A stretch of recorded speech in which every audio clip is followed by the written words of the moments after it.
Hola, buenas. Mi nombre es José María Martínez Marín. Soy profesor de la Universidad Católica de Ávila en el grado de Psicología y en el máster en Psicología General Sanitaria. Y también soy profesor tutor de la UNED en el grado de Psicología y en el grado de Educación Social. Procedo a presentar mi ponencia titulada Aplicación de las terapias psicológicas de tercera generación al dolor crónico de la población mayor dentro del el International Conference Active Aging, Quality of Life and Wellbeing in Rural Areas de la Universidad de Extremadura. A continuación les presento el menú. En principio voy a hablarles del problema de investigación, del marco teórico hablaré de los antecedentes de la terapia de aceptación y compromiso, sus características y las características de la población diana, de la población mayor. Y con respecto a la metodología, pues hablaré de la hipótesis y los objetivos, los resultados, las conclusiones y limitaciones, y por último les mostraré las referencias bibliográficas. El problema de investigación que hemos tratado ha sido el de profundizar en la evidencia empírica disponible de la aplicación de la terapia de aceptación y compromiso como principal terapia de tercera generación a las diversas psicopatologías que afectan a la población mayor de 60 años. Para ello hemos realizado una revisión sistemática. Con respecto a las principales características, ¿no? Y dentro del marco teórico, las principales características de cada una de las generaciones de la psicología, perdón.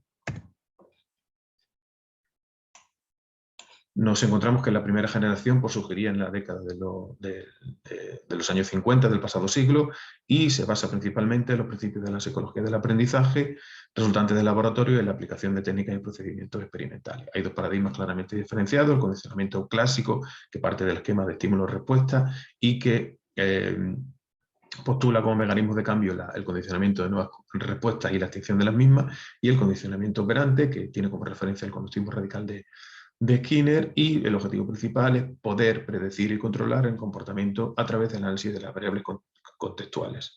La segunda generación aparecería en torno a los años 70, su principal referente es la terapia cognitivo-conductual y se centra en las condiciones, es decir, los pensamientos, creencias, expectativas y atribuciones.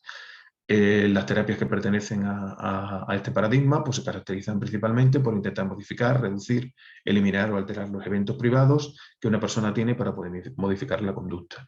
La tercera generación surgiría en los años 90 del siglo pasado y tiene las siguientes características. Se adoptan aplicaciones conductuales y con enfoque contextualista. Las estrategias de cambio que se utilizan son de un marcado carácter experiencial, en lugar de centrarse en la modificación de las contingencias o en los eventos privados, y se amplía el objetivo de la terapia, ya que se centra en la relación terapéutica como instrumento de cambio, en el lenguaje como forma de cambiar conductas problemáticas y en considerar las conductas problemáticas como clases de conducta y no como elementos aislados. La terapia de aceptación y compromiso, como ya hemos dicho, sería el modelo de intervención más completo y representativo de este movimiento y es la que cuenta con una mayor evidencia empírica. Surge a mediados de los años 80 del pasado siglo, sus orígenes teóricos son el análisis experimental, los estudios sobre el lenguaje natural de Skinner y las investigaciones sobre las relaciones de equivalencia de Sigma. Se caracteriza por ser conductual, radical, analítica, contextual y funcional. Tiene dos principales focos de atención, sería la teoría de los marcos relacionales, en la que se dice, ¿no?, que el lenguaje propicia un aprendizaje relacional, que hace que los objetos con los que interactuamos tengan funciones que no están directamente relacionadas con sus contingencias inmediatas o con sus características físicas, sino con marcos de equivalencia, por ejemplo, es igual que, peor que, opuesto a que, y con las funciones de los mismos, reforzante, aversiva, discriminativa, que hayan acontecido en la historia reciente o remota del individuo. Y con respecto al trastorno de evitación experiencial, sería una persistente evitación deliberada de las sensaciones, pensamientos, recuerdos, sentimientos y otros eventos privados de las personas, alterando tanto la forma como la frecuencia de estas experiencias, así como las condiciones que las generan, lo que provoca graves limitaciones en muchos aspectos de la vida de las personas. ¿Qué herramientas terapéuticas utiliza la terapia de aceptación y compromiso? Pues principalmente las metáforas, las paradojas y los ejercicios experienciales. Las metáforas serían ejemplos de carácter verbal que relacionan el problema del cliente con una determinada historia. Las paradojas serían útiles a la hora de romper la literalidad del lenguaje, es decir, intentan mostrar las contradicciones entre la funcionalidad de un evento verbal y aquello que es afirmado por la paradoja. Por ejemplo, pues no tengas miedo al hablar en público.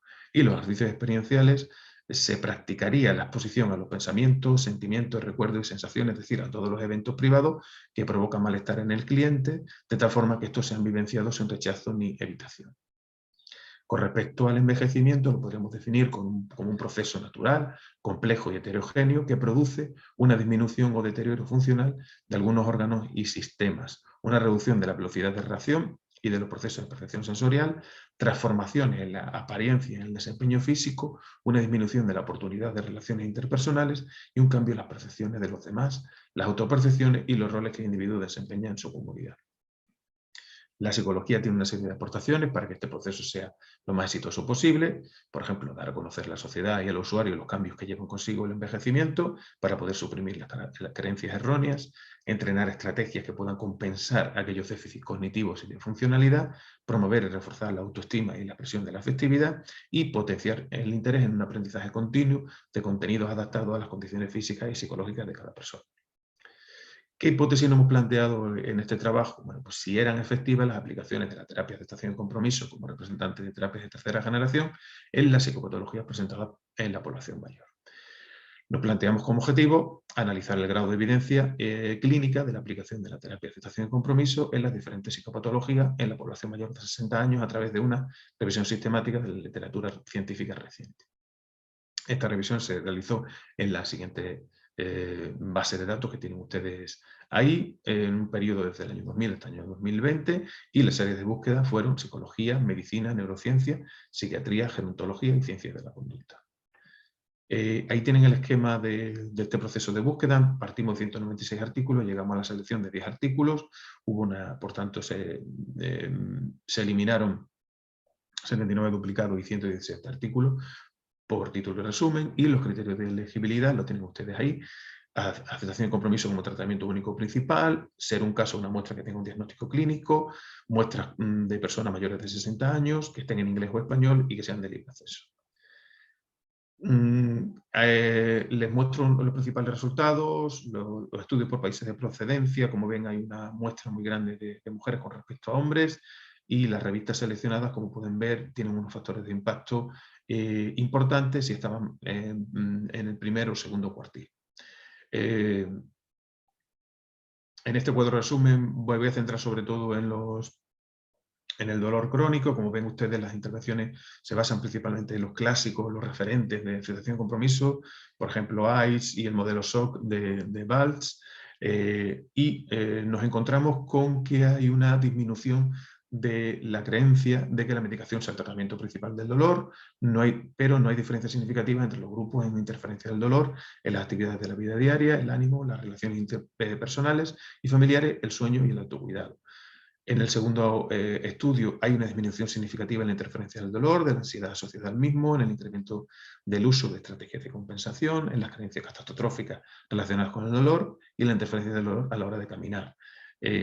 También hay menor significativa en el tercer estudio en la sintomatología depresiva asociada al dolor. También hay diferencias significativas en la aceptación del dolor y la sensación de discapacidad. Con respecto a los estudios sin ensayo controlado y aleatorizado, nos encontramos con disminuciones significativas en la sintomatología asociada al dolor, la discapacidad física y la social. No se producen cambios significativos en la ansiedad.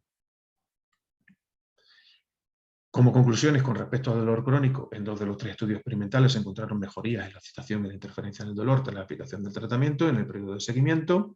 En los estudios cuasi experimentales se encontraron mejorías en la sintomatología asociada al dolor y la discapacidad física y social tras la aplicación del tratamiento y en el periodo de seguimiento. Los resultados, por tanto, son prometedores en el segmento de población de mayores de 60 años con problemas de dolor crónico, depresión y ansiedad, pero la evidencia sigue siendo limitada y sería necesario un mayor número de ensayos clínicos controlados y aleatorizados con periodos de seguimiento de duración superior a 1 año. A continuación les presento las referencias bibliográficas que he utilizado. Y sin nada más que comunicarle, les agradezco muchísimo su atención y me pongo a su disposición para cualquier duda o pregunta que estimen oportuno. Muchas gracias. Adiós.